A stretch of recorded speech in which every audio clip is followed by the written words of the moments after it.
მე რომ მკითხოს კაცმა ჩვენ სინამდვილეში ჩვენს რეგიონში ყველაზე ძლიერი, არ ვიცი, ამდენად სწორი სიტყვა, ყველაზე მასშტაბური ლიდერი გასაკვირველი არის ალიევი, ილხამ ალიევი, მაგრამ მეორე მხრივ თუ მასზე მეტად არ ვაჯიბრებ რა საკვირველია, მაგრამ მასზე მეტად არის ნიკოლ ფაშინიანი, სომხეთის ლიდერი, რომელმაც მოახერხა და შეძლო მთავარი.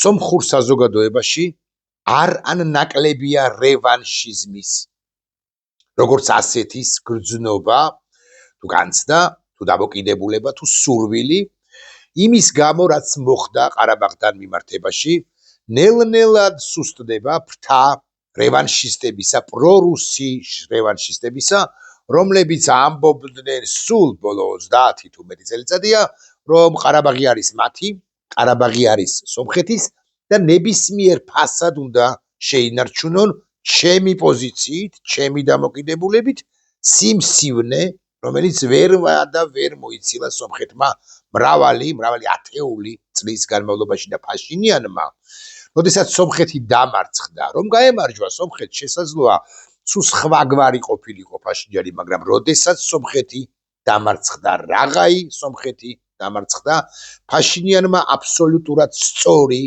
გეოსტრატეგიული თუ გეოპოლიტიკური თამაში წამოიწყო.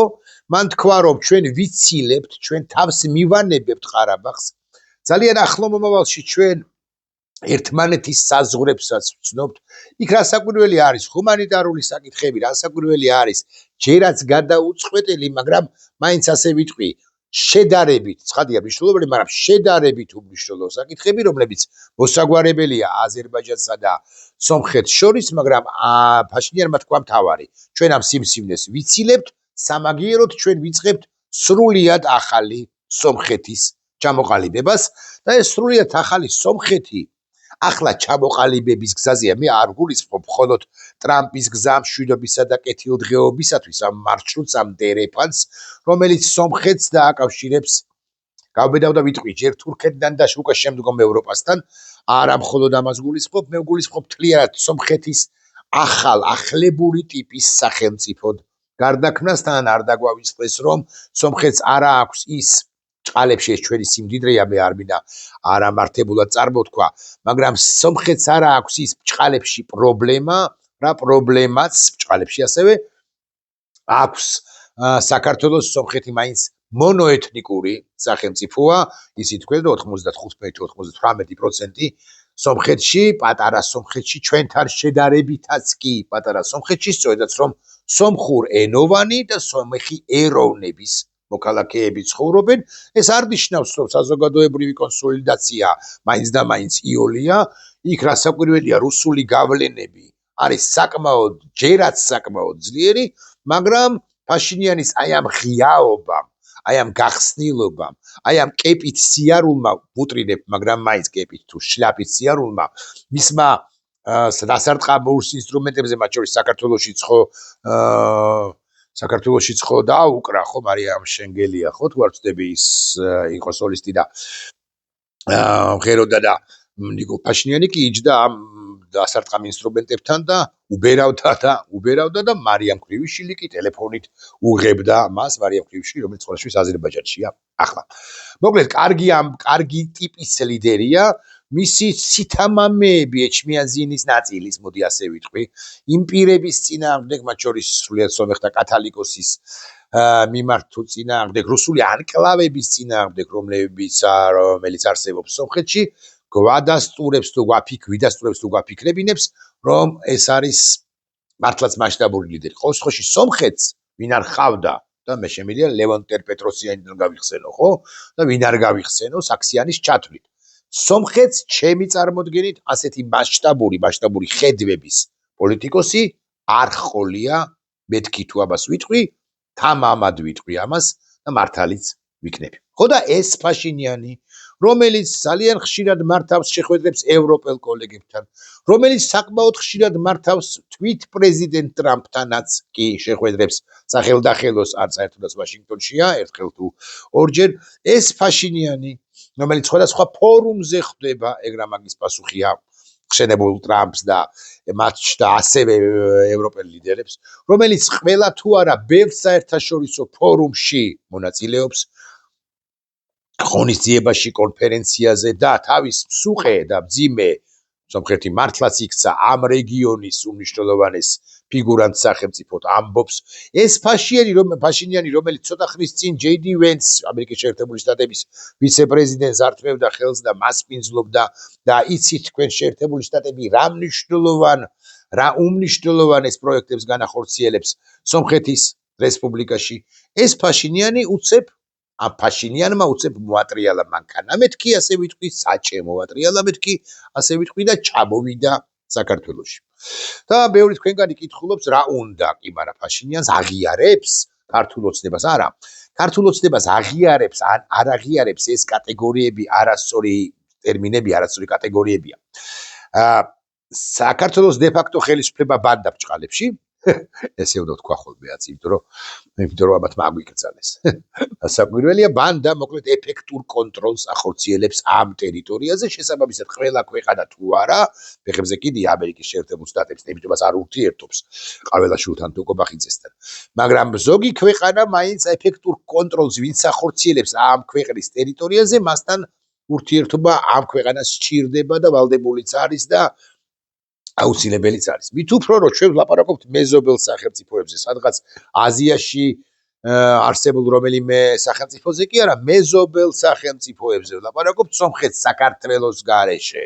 ბევრი არაფერი ან ყველაფერი არ შეუძლია, მიუხედავად იმისა, რომ ცხადია ის დამოუკიდებელ ფიგურანტად ყალიბდება და ამავდროულად საქართველოს ძალიან მნიშვნელოვანწილად დამოკიდებულია, ეგრა მაგის პასუხია, დამოკიდებული შეიძლება ვთქვათ სწორი სიტყვა არის საქართველოსთვის სომხეთი როგორც რეგიონული ქვეყანა და არა პარტნიორი, რეგიონული ქვეყანა თუ გნებავთ პარტნიორი მნიშვნელოვანია, რომ ვიცოდეთ მაინც. ხო და ფაშინიან მალევე არ ჩამოდის, მაგრამ ფაშინიანმა მიიღო გადაწყვეტილება მე რამდენად ჩამოსულიყო საქართველოში და არ მინდა ვთქვა, რომ საოცარი მეთქი, საოცარი წვეულებით ვერც ერთი ხელისუფალი, ვერც ერთი წინა თუ მომავალ ხელისუფალზე ვერ გააკვირვებს, მაგრამ კარგი, მოდი ასე ვიტყვი. დახვედრა მიიღება მოუწყვეს თუ არ ვწდები და არ ვწდები კახეთში სომხეთის პრემიერ-მინისტრს. მოაწერეს ხელი, ნახავ ამას თქვენის ნებართვით უნდა მოგვიარებით, იმიტომ რომ ეს ლინკი არ მინდა დამეკარგოს. მოაწერეს ხელი მნიშვნელოვან შეთანხმებას პრემიერ-მინისტრად წოდებულმა ბჭყალებში, ირაკლი კობახიძემ და პრემიერ-მინისტრმა ნიკოლ ფაშინიანმა სომხეთის რესპუბლიკასა და საქართველოს რესპუბლიკას შორის და მოკლედ რაღაცა ურთიერთობები ღრმავდება, არასწორი სიტყვა, მაგრამ ყალიბდება, ჩამოყალიბებული ურთიერთობები კიდევ უფრო მტკიცდება ან მნიშვნელოვან საკითხებზე მსჯელობენ ხარეები, მაგრამ რა საკითხებზე მსჯელობენ? ეს არის ბევრი თქვენგანისთვის საინტერესო, ჩემთვისაც გულახდილად გეტყვით არის საინტერესო და მე გაგაცნობთ ორ საკითხს მინიმუმ, რაზეც ამ ხარეებმა იმსჯელეს. ესე იგი, ნიკოლ ფაშინიანმა ძალიან მნიშვნელოვანი განცხადებები გააკეთა საქართველოში ვიზიტის ფარგლებში. მან ბრძანა, ჩვენ ძალიან მნიშვნელოვნად მივიჩნევთ საქართველოს ტერიტორიული მთლიანობის. ეს რატომ არის საინტერესო? გაეროს გენერალ ასამბლეაზე გარკვეულ შემთხვევებში მაინც თუ ყოველთვის არა, სომხეთი არ ნეიტრალიტეტს აცხადებდა, ანუ ხარს არ უჭერდა გარკვეულ შემთხვევებში, ან დარბაზიდან გადიოდა, ან საერთოდაც უარყოფით თუ არ ვწდები 1-2 დაფიქსირებული აქვს უარყოფითი პოზიციაც საქართველოს ტერიტორიულ მთლიანობასთან დაკავშირებით. ფაშინიანის განცხადება, რომ ჩვენ მნიშვნელოვნად მივიჩნევთ საქართველოს ტერიტორიული მთლიანობის, სუვერენიტეტისა და პოლიტიკური დამოუკიდებლობის საფუძველზე რეგიონში ხანგრძლივი სტაბილურობისა და მშვიდობის დამყარებას, ეს მნიშვნელოვანი განცხადებაა, საჭირო განცხადებაა ჩვენთვის. ეს არის ერთი. მეორე, მისი განცხადება, ჭყალი გაიხსნა. ვფიქრობ, ჩვენ ერთობლივად გვაქვს ინტერესი ჩვენს რეგიონსა და ევროკავშირს შორის, ბოდიში, ევროკავშირს შორის ურთიერთობების განვითარებისა. საქართველოს ხელისუფლებამ არადა შეაჩერა 28 ნოემბერს 2024 წლის და 24 წლისა ევროკავშირისაკენ მოძრაობა და აი ფაშინიანი კი ამბობს, რომ ევროკავშირს შორის ურთიერთობების განვითარების ერთობლივი ინტერესი გვაქვს სომხეთსა და საქართველოსო. დიახ, ასეა. სომხეთი ძალიან ძნელად ევროკავშირისკენ იმოძრავებს ძალიან ძნელად, თუ მას საქართველოს სახით ლოკომოტივი არ ეყოლება. ამას უკავშირდება რა გიგვირდებათ და 2 დღის წინანდელი განცხადება პრემიერად წოდებული ბრჭყალებში ირაკლი კობახიძისა, მოდი აღარ ჩავსვა რა ბრჭყალებში რა. ასე ვთქვათ ხოლმე. პრემიერად წოდებული ირაკლი კობახიძისა, რომ ჩვენ მზად ვართ განვიხილოთ საქართველოს ევროკავშირში ინტეგრაცია. ვერ მოხდება საქართველოს ევროკავშირში ინტეგრაცია, ევროკავშირის გზის განახლება, აღდგენა, ხელახლა დაწყება და ასე შემდეგ. ვერ მოხდება იმ პოლიტიკის პირობებში, რომელსაც აწარმოებს ფორმალურად სწორედაც რომ ირაკლი კობახიძე, ანუ ბიძინა ივანიშვილის დასმული პირი. ყოველ შემთხვევაში მანამ სანამ საქართველოს დე-ფაქტო ხელისუფლება არ შეასრულებს რამდენიმე ათეულ მაინც ვიტყვი ასე პირობას იმის თაობაზე, რომ ევროკავშირმა, რომლის თანახმადაც, რომლის შემდეგაც ევროკავშირს მიეცემა ფორმალისტური და იურიდიული და სამართლებრივი და მორალური უფლება, რომ განაახლოს საქართველოს დე-ფაქტო ხელისუფლებასთან მოლაპარაკებები ევროკავშირში საქართველოს გაწევრიანების თაობაზე, მანამ სანამ ესენი არ შესრულდება და ჩამოვასახელებ რა მოთხოვნებზე არის საუბარი, მანამ ევროკავშირი ჩვენსკენ არც გამოიხედავს, იმიტომ რომ ნდობა ამ ხელისუფლებას წოდებული ბანდის მიმართ აღარ არსებობს. ფაშინიანის ადმინისტრაციის მიუხედავად ვადასტურებ ცხადია, მას თავისი ინტერესი აქვს და მიაჩნია სავსებით სამართლიანად, რომ საქართველოს უნდა იყოს ლოკომოტივი და საქართველოს თუ ჩამოსცილდა ევროგზას, ამ შემთხვევაში სომხეთის ევროგზაც ძალიან გაჭირდება პატივისცემის მიუხედავად. მე მინდა ვთქვა უპირველეს ყოვლისა მაყურებლების გასაგონად.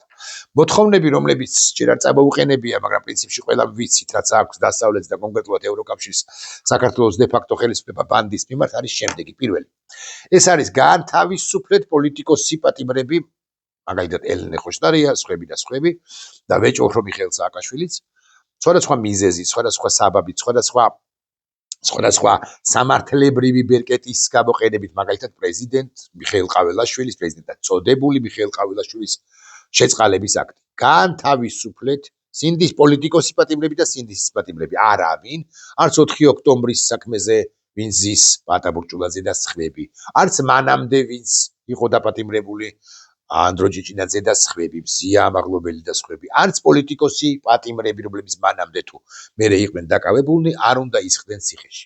შეასრულებს საქართველოს დე-ფაქტო ხელისუფლება ამას, ეს არ არის ერთადერთი მოთხოვნა არ არის, რომელიც აქვს საქართველოს მიმართ ევროკავშირს. მეორე და ასევე მნიშვნელოვანი, სულ 3-4 პუნქტად ჩამოვაყალიბებ თქვენის ნებართვით.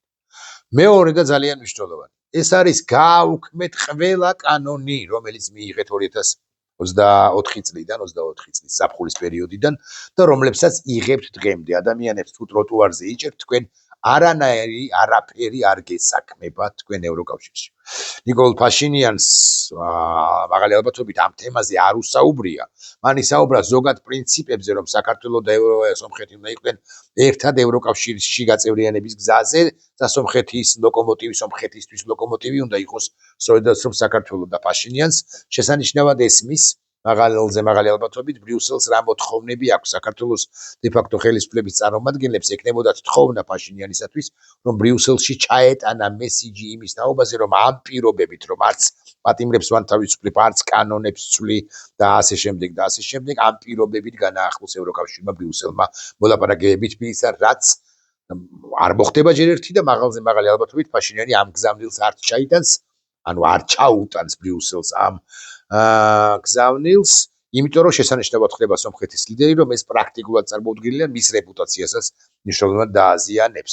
მე არ ვიცი ფაშინიანმა ილაპარაკა თუ არა ამაზეც დამატებით საქართველოს დე-ფაქტო ხელისუფლების წარმომადგენლებთან, მაგრამ თუ ილაპარაკა, უთუოდ ეს იქნებოდა მისი შენიშვნა თუ მისი რემარკა ამ საკითხთან დაკავშირებით. და რას თხოვენ ფაშინიანს, ბარემ ამასაც ვიტყვი, საქართველოს დე-ფაქტო ხელისუფლების წარმომადგენლებს არანაირი ურთიერთობა არ აქვს ბრიუსელთან და ეძებენ მოკავშირეებს, ეძებენ შუამავლებს, თუ სწორი სიტყვა, და სთხოვენ ამ შუამავლებს, რომ როგორმე სწორედ მათ უშუამდგომლონ ბრიუსელთან, მათ შორის ჩაიტარონ მესიჯი იმის თაობაზე, რომ განახლებისათვის ევროკავშირში გაწევრიანების განახლებისათვის საქართველოს დე-ფაქტო ხელისუფლება მზად არის. რატომ არის მზად, ამაზე კიდევ ცალკე ვილაპარაკოთ თუ გნებავთ, მაგრამ ჯერ მიუბრუნდეთ ნიკოლ ფაშინიანს. მინდა აღვნიშნო და ადრეც მithქვავს, რომ სომხეთის და ევროკავშირის ურთიერთობების ნახეთ მისი რემარკა, მისი შეძახილი. ევროკავშირის ურთიერთობების მხრივ საქართველო არის ძალიან მნიშვნელოვანი. დიახ, ძალიან მნიშვნელოვანი არის საქართველო, მეც გითხარით და აგე ფაშინიანსაც თურმე უთქვამს. და ამ თემაზეც ქონდა საუბარი და იმედი მაქვს, აქაც ამ საკითხში შევძლებთ თანამშრომლობას და აქაც შევძლებთ გარკვეული შედეგების მიღწევას. ოღონდ ფაშინიანი არ ვიცი შუამავლის როლს შეასრულებს თუ არა, მაგრამ ფაშინიანის შესანიშნავად ხდება, რომ კვლავ იმეორებს, რომ ბრიუსელი არ დაიხევს უკან. მესამე საკითხი, მოდის ვიხდი, გამოგვჭა მესამე საკითხი, რაზეც ამახვილებს უკვე ყურადღებას და მომავალში კიდევ უფრო გაამახვილებს ყურადღებას ბრიუსელი. აი ამ ორ რამეს რო გააკეთებთ, პატიმრებისგან თავისუფლება და ჯოჯოხეთური კანონების შეცვლა, მე უკვე უნდა დანიშნოთ არჩევნები. მე არ მინდა ვთქვა, რომ ბრიუსელი ამბობს იმას პირდაპირ ანირიბად, რომ საქართველოს დე-ფაქტო ხელისუფლებამ ქართულ მოსწრებამ უნდა დატოვოს ძალაუფლება, უნდა დამარცხდეს ანუ არჩევნებში. მაგრამ ამგვარი მოლოდინი კი აქვს ბრიუსელს, რომ ისეთი იქნება საქართველოს მომავალი ხელისუფლება, რომელიც იქნება ადეკვატური. უთუოდ მხარეები ილაპარაკებდნენ ბარემ ამასაც ვიტყვი ტრიპზე და შუადერეფრის ჩვენს განშტოებაზე, რომელიც მინავლებულია, რომელიც ყდომის პროცესშია, მეთქი ცოტა ხმამაღლა გამომივა, მაგრამ აი თუ ადეკვატური არ იქნება საქართველოს ხელისუფლება წოდებული ბანდა, ან ხელისუფლება რომელიც მოვა და რომელიც მოვა ის აუცილებლად ადეკვატური იქნება. ეს შუადერეფრის ჩვენი განშტოება ნელ-ნელა მინავლდება და მოკვდება, მათ შორის იმ სისტემების გაუმართავობის გამო და აპგრეიდი რომ არ ხდება და რეალურად კვდება, მათ შორის საბაჟო სისტემა, დეინსტიტუციონალიზაცია ხდება და ასე შემდეგ და ასე შემდეგ. ამის გამოც ტრიპს ალტერნატივა არ ექნება. ტრიპის ალტერნატივა ჩვენი განშტოება ვეღარ იქნება, მიუხედავად იმისა, რომ ჩვენ ვართ საზღვაო ქვეყანა, იმის გათვალისწინებით, რომ საზღვაო ქვეყნობის პოტენციალს ჩვენ პრაქტიკულად ვერ ვიყენებთ. ანაკლიას გულისხმობ ამ შემთხვევაში, ოღონდ ვეღარ გადამრთავთ ახლა ამ თემაზე. მესამე საკითხი თუ მეოთხე საკითხი, რაზეც უთუოდ ისაუბრებდნენ მხარეები, ახლა ამ თემაზე გადავდივარ, ეს არის რუსეთის მცდელობა აღადგინოს სარკინიგზო მონაკვეთი, ასე ვიტყვი, ოჩამჩირე, გალი, ზუგდიდი და ზუგდიდიდან დანარჩენი საქართველოს მარშრუტით და დანარჩენი საქართველოს მარშრუტის გავლით სომხეთისაკენ.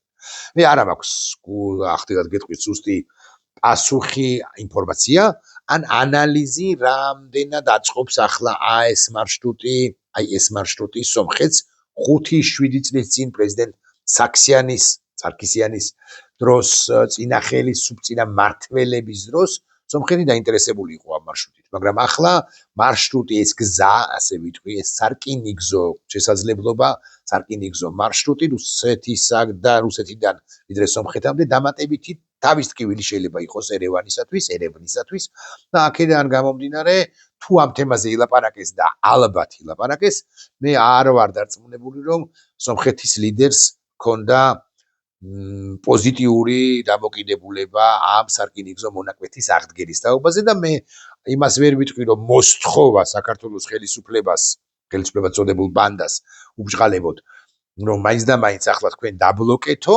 მაგრამ დიდ ენთუზიაზმს ფაშინიანი ამასთან დაკავშირებით არ და ვერ გამოხატავდა. რატომ? იმიტომ რომ ეს ეშელონები ამ რკინიგზაზე შეიძლება უხეშად ვილაპარაკოთ, შეიძლება დაიდოს რაკეტა, შეიძლება ძალიან მამარტივებ ცხადია, შეიძლება დაიდოს ტანკი, შეიძლება დაიდოს მძიმე ტექნიკა, შეიძლება დაიდოს სუბუქი ტექნიკა, რომელიც ესე ჩამოვაჭრის საქართველოს და ჩავა სომხეთში, მათ შორის ვითარების ასარევად ივნისისათვის. არა, ივნისამდე რუსები ვერ მოასწრებენ ოჩამჩირე გალის აღდგენასაც კი, მაგრამ ეს ცხოვრება გრძელდება და რუსეთს კავკასიაში მარადიული არასწორი სიტყვა, მაგრამ თავისი ინტერესები გასაკვირველია აქვს. მე მგონია, რომ ბიზინა ივანიშვილი, მთელი ამბავი არის ის, რომ ერთ-ერთი თავარი ამბავი არის ის, რომ კობახიძე რასაც არ უნდა ელაპარაკებოდეს ფაშინიანს, ან ნებისმიერ ლიდერს და შეთანხმებული რომც იყოს ბიზინა ივანიშვილთან ძირითადი გზავნილები, პოზიციები, რაც საქართველოს უნდა დააფიქსიროს ამგვარ ორმხრივ თუ მრავალმხრივ ფორმატებში, რომ ვიცოდეთ მაინც ბიზინა ივანიშვილის ხასიათიდან, აღარ ვიტყვი პარანოიკური ხასიათიდან გამომდინარე, ეს შეიძლება შეიცვალოს. ბიზინა ივანიშვილი ამგვარი ადამიანია, რომ ხანდახან გადის თვე ნახევარი 2 თუ 4 თვე, რომ არც ხდება ამ თავის ტიპებს, რომლებიც თავის წარმომადგენლებს, რომლებიც ამ ასობაში ბიძინა ივანიშვილისეული გაგებით ან სწორად და უმრავლეს შემთხვევაში კი არასწორად მოქმედებენ და შეცდომას უშვებენ ბიძინას გაგებით, კვლავ ვიმეორებ და ასე მიშვებულნი ისეთ ნაბიჯებსად გამენ, რადგან არა აქვთ ურთიერთობა ბიძინა ივანიშვილთან, რომლებიც ეს ნაბიჯები შეიძლება არც მოეწონოს ოლიგარქ ივანიშვილს. ამიტომ მე არ ვიცი, ოღონდ ვჭრეთ რა დამოკიდებულება აქვს ბიძინა ივანიშვილს მაგალითად სომხეთის მიმართულებით აფხაზეთის სარკინიგზო მონაკვეთის გახსნისა და ზუგდიდის რკინიგზასთან, საქართველოს რკინიგზასთან დაერთების თაობაზე. მე ვჭრეთ, რომ ბიძინა ივანიშვილს ეს ყველაფერი უნდა, მაგრამ მე არ ვიცი, რას ფიქრობს ბიძინა ივანიშვილი თუ პაშინიანი არის ამის წინააღმდეგ. რა ფეხებზე კი დაიკიდეთ, გაიყვანეთ და მიძულებული იქნება სომხეთი შეგვიერთდეს, შეიძლება აბას ბრძანებს ივანიშვილი. მე რა ვიცი, არ ვიცი, ვერ გეტყვით ვერაფერს ამასთან დაკავშირებით. მაგრამ კავკასიის რეგიონისათვის დამატებითი ამ პირობებში არსებული ამ მიდგომებით არსებულ რუსეთთან დამატებითი საკვანძო ინფრასტრუქტურის გაკეთება, დამატებითი ახალი ხაზების, ეს იქნება სახმელეთო მიმოსვლა გზატკეცილით, ეს იქნება სარკინიგზო მიმოსვლა, ეს იქნება საჰაერო მიმოსვლა და ასე შემდეგ და ასე შემდეგ, ხო? რომ არ შეიძლება ესეც ფაქტია. ხო, აი ეს არის რაღაც ორი სიტყვით პაშინიანის ამ გენიალური, ჩემი მოსაზრებით, კავკასიის მასშტაბით გენიალური და სომხეთის მასშტაბით კი უგენიალურესი ლიდერის ჩამოსვლის მთავარი მიზეზი და მთავარი საბაბი. ხო, ესენი აუცილებლად თხოვდნენ პაშინიანს შუამდგომლობას, შუამავლობას პრეზიდენტ ტრამპთან, რაღაცა ამათ ურთიერთობა არ აქვს და მშვიდობის საბჭოში მინიმუმ საქართველოს მიწვევის თხოვნას პრეზიდენტ ტრამპისთვის, მაგრამ აქაც მე დავამწუხრებ საქართველოს დე-ფაქტო ხელისუფლებას, ბანდა ხელისუფლებას, პაშინიანი მოусმენდა რა საკვირველია, ობლიგაცია, არავის სიტყვას არ შეაწყვეტინებდა, მისი მრჩევლები თუ თანხმდები პირები ჩაიწერდნენ საქართველოს ამ თხოვნას, ამ სურვილს, მაგრამ პაშინიანი მაღალი ალბათობით ვერ შეუყენა, არამედ ვერ შეუსრულებს ამ თხოვნას, რომ ვიცოდეთ, მაინც იმიტომ რომ სომხეთის ხელისუფლებამ შესანიშნავად იცის, როგორი კეთროვანია პრინციპში, მათ შორის შეერთებული შტატებისათვის საქართველოს დე-ფაქტო ხელისუფლება ბანდა, ანუ ბიძინა ივანიშვილი. პაშინიანმა ისიც იცის, რომ კობახიდესთან რაც უნდა ხელშეკრულებები აფორმოს, საბოლოო ჯამში იმპლემენტირებულიო, ასე რომ ვამბობთ ხოლმე, ანუ ხორცშესხმული ვერანაირი ხელშეკრულება ვერ იქნება, ძირითადად არსში ცხადია. ვერ იქნება, თუ არ იქნება ბიძინა ივანიშვილის ნება. ასევე ილაპარაკებდნენ ბევრ სხვა საკითხებზე, ილაპარაკე აღარ გავამახვილებ ყოველდღიურად, მაგრამ მთავარი არის ის, რომ ჩვენთვის პოზიტიური სახელმწიფოსთვის, კვლავ ვიმეორებ, რომ სომხეთი აფიქსირებს პოზიციას საქართველოსთვის სასიკეთოს, რომ ცნობს და აღიარებს და ალბათ გაეროშიც დაუჭერს ყოველთვის აწი ყოველ შემთხვევაში საქართველოს ტერიტორიულ მთლიანობას, ხარს, ჩვენ ამისთვის მადლობა ცხადია და გადავუხადოთ ჩვენ სომეხ მეგობრებს. სომხეთი აფიქსირებს, რომ საქართველოს არის ლოკომოტივი და საქართველოს უნდა გაწევრიანდეს ევროკავშირში, ოღონდ წუხვარ რომ საქართველოს დე-ფაქტო ხელისუფლება ამისათვის აუცილებელ კომპრომისებზე უბრალოდ არ წავა. იმიტომ რომ უბრალოდ ამგვარ კომპრომისებზე წასვლა მისი ამომრჩევლისათვის დამარცხებად, მარცხად, უკან დახევად, კომპრომისად, ისეთ კომპრომისად, რომელიც კოლექტიური ნაცებთან არ უნდა დაუშვა, ამგვარად აღიქმება. და აი ამ აღქმას და მარცხის გამოსხივებას ქართული ოცნება უფრო ზუსტი რო იყო ბიძინა ივანიშვილი ჯერჯერობით ხუთში არ დაუშვებს. ორ სიტყვას ვიტყვი კი არ არის თემატური, მაგრამ მაინც თუ ვთქვი ამაზე, კოლექტიური ნაციონალური მოძრაობის თაობაზე. უგონი თქვი, მაგრამ გავიმეორებ ამ 24 წუთიან ბლოკში, რომ მე არ მიმაჩნია, რომ ეს არის ერთიანი ნაციონალური მოძრაობის გარშემო შემოკნებილი, ან ერთიანი ნაციონალური მოძრაობა ახალი თუ სახეცვლილი თუ ახლა ისევ გაერთიანებული თუ გამოერთიანებული თუ ასე შემდეგ. ჯერ ერთი მინიმუმ ორი პარტიაა, ვინც არ იყო ნაციონალურ მოძრაობაში, ეს არის ედპ და ეს არის თავისუფლების მოედანი, შესაძლოა სხვაც. მერე მეორე, ხო, ასე ჩამოყალიბდა, რომ ძირითადი ოპოზიცია არის სწორედ ნაციონალური მოძრაობიდან განფენილი სხვა პარტიებში პოლიტიკური სუბიექტები, ლიდერები და სუბიექტები, ოღონდ წასულებინაც მოძრაობიდან ეს არ არის ერთიანი პოლიტიკური სხეული ეს უნდა ვთქვათ ეს მაინც თუნდაც ასე დავარქოთ ალიანსი ჰქვია მაგრამ თუნდაც დავარქოთ საკონსულტაციო ტაქტიკა სტრატეგიაზე საკონსულტაციო საბჭო ეს არ არის ერთიანი სია ეს არ არის რაღაც ერთიანობა საბოლოოდ შემდგარ ჩამოყალიბებულ სტრუქტურიზებული და ერთი ქოლგის ქვეშ არსებული და მეორე ეს ძალიან მნიშვნელოვანია ჩემი მოსაზრებით ამ პარტიებმა და ამ ინდივიდებმა მთელი ამ ხნის განმავლობაში ჩორკნეს ძერწეს საკუთარი პიროვნებები პოლიტიკაში და ამკვიდრეს სუდად კარგად ვიღაცას მოგწონს ვიღაცას არ მოგწონს და ნაციონალურ მოძრაობაში დარჩებოდნენ არ გაუჭირდებოდა ეხლა არც ერთ მათგანს პრაქტიკულად ნაციონალური მოძრაობა მათთვის მისაღები რომ ყოფილიყო ახლა ტაქტიკური სიტუაციური პარტიორობა ნაცებისა ავისი ევროპულ საქართველოსთან ევროპული საქართველოსი ფედერალისტებთან ფედერალისტებისა გირჩისა დროასთან და ასე შემდეგ ახალთან და ასე შემდეგ ხო ეს სიტუაციური პარტიორობა სჭირდება ქვეყანას და სჭირდება საქმეს და ასე მგონია რომ კარგი ამბავი არის ამდენად წყობრად ივლიან და კარგად ივლიან ამაზე ეს გამოჩნდება მაგრამ დანარჩენი ახლა არ მიესალმო და რაღაცები წამოვაყვედრო ხო ამ პირებს არ შეიძლება არა აღარ გვინდა ამ თემაზე ლაპარაკი იმიტომ ძირითადად ლაპარაკობა სომხეთის ლიდერის ვიზიტის შედეგები იყო რემარკები და შედეგები და პრინციპში მე მგონი ყველა საინტერესო კითხვას გავეცით პასუხი არ გვინდა ეხლა მთავრობის გვერდზე შეჭყეტვა ან ირაკლი ხიზისა სადაც თავის პროპაგანდა იმდენია და იმდენი სია შეფუთული რომ შეიძლება გზა და კვალი აგვერიოს ნახვამდის